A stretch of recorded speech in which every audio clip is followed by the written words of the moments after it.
ఈ సెషన్లో మనం ప్రింటింగ్ ఆప్షన్స్ ఎలా సెట్ చేసుకోవాలి, అలానే పీడిఎఫ్ అడాబ్ పీడిఎఫ్ ఫైల్స్ని ఏ విధంగా క్రియేట్ చేయాలి అనేది చూస్తాం. మరి వన్స్ అంతా సెట్ చేసిన తర్వాత, అంటే మార్జిన్స్, హెడర్స్, ఫూటర్స్ ఇవన్నీ సెట్ చేసిన తర్వాత మనం ఫైల్లోకి వెళ్ళి ప్రింట్ అనగానే ఈ ప్రివ్యూ ఇట్లా వస్తుంది. మరి ఇక్కడ టాప్లో చూసినట్లయితే డైరెక్ట్గా ప్రింట్ అని ఇవ్వచ్చు. మరి నంబర్ ఆఫ్ కాపీస్, ఎన్ని కాపీస్ కావాలో అన్ని కాపీస్ మనం సెట్ చేసుకోవచ్చు.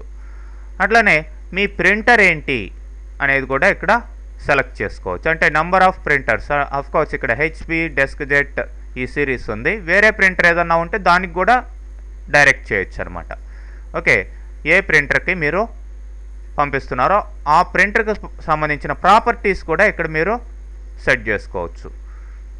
ఓకే, పేపర్ సోర్స్ ఏంటి, అట్లనే పేపర్ సైజ్ ఏంటి ప్రింటర్కి సంబంధించి, అట్లనే మీడియా క్వాలిటీ ఎలా ఉండాలి, ఇట్లాంటి ఆప్షన్స్ అన్నీ కూడా సెట్ చేసుకోవచ్చు. మరి ఈ సెట్టింగ్స్లో చూసినట్లయితే ప్రింట్ యాక్టివ్ షీట్స్, యాక్టివ్గా ఉండే షీట్స్ని ప్రింట్ చేయాలి. Only prints the active sheets అని వస్తుంది. ఇక ఆప్షన్స్ చూసినట్లయితే ప్రింట్ ఎంటైర్ వర్క్ బుక్, లేదంటే సెలెక్ట్ చేసిన దాన్నే ప్రింట్ చేయమని, ఇట్లా మీకు ఏది కావాలంటే ఆ ఆప్షన్ సెలెక్ట్ చేసుకోవచ్చు. ఏ పేజ్ నుంచి ఏ పేజ్ వరకు ప్రింట్ కావాలి, 1 of 1 అన్నాం అనుకోండి, 1వ పేజ్ నుంచి 1వ పేజ్ వరకు, లేదంటే 1 of 2 అంటే 1వ పేజ్ నుంచి 2వ పేజ్ వరకు, ఇలా మనం సెట్ చేసుకోవచ్చు.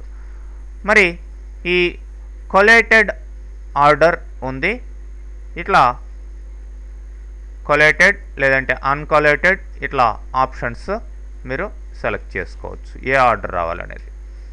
నెక్స్ట్ ఇక్కడ ఓరియంటేషన్ కూడా మనం బై డిఫాల్ట్ అక్కడ ల్యాండ్స్కేప్ సెట్ చేస్తున్నాం ప్రీవియస్ సెషన్లో. ఇప్పుడు కావాలనుకుంటే ఓరియంటేషన్, పోర్ట్రేట్ ఓరియంటేషన్ మీరు మార్చుకోవచ్చు. ఓకే,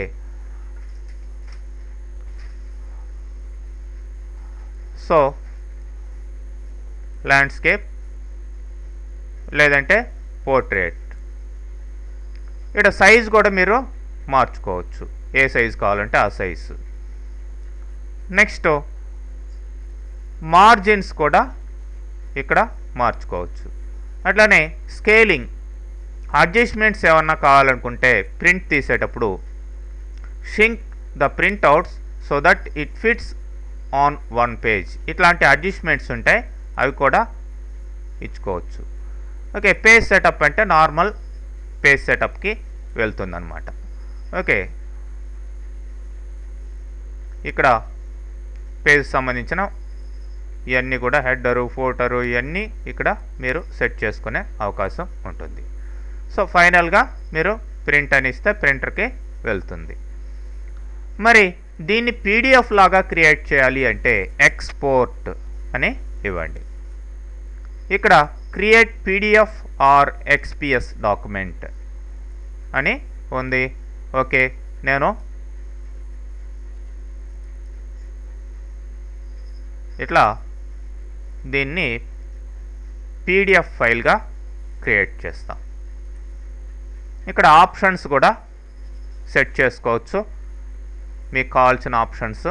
నేను స్టాండర్డ్లోనే ఉంచేస్తున్నాను. ఓకే, పబ్లిష్ అంటాను.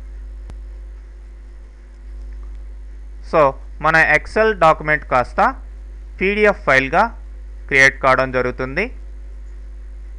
సో పీడిఎఫ్ ఫైల్గా క్రియేట్ అయిపోయింది. అది కాస్త ఎక్కడ ఓపెన్ అయింది, అడాబ్ రీడర్లో ఓపెన్ అయింది. చూడండి, అడాబ్ పీడిఎఫ్ ఫైల్గా క్రియేట్ అయిపోయింది. ఈ విధంగా ఇది చాలా బెస్ట్ ఫీచర్ అనమాట, ఈ యొక్క ఎక్సెల్ షీట్స్ని పీడిఎఫ్ ఫైల్గా ఏ విధంగా కన్వర్ట్ చేయాలి అనే దానికి. సో ఈ విధంగా మనం రకరకాల ప్రింటింగ్ ఆప్షన్స్, కన్వర్షన్స్ చూడొచ్చు.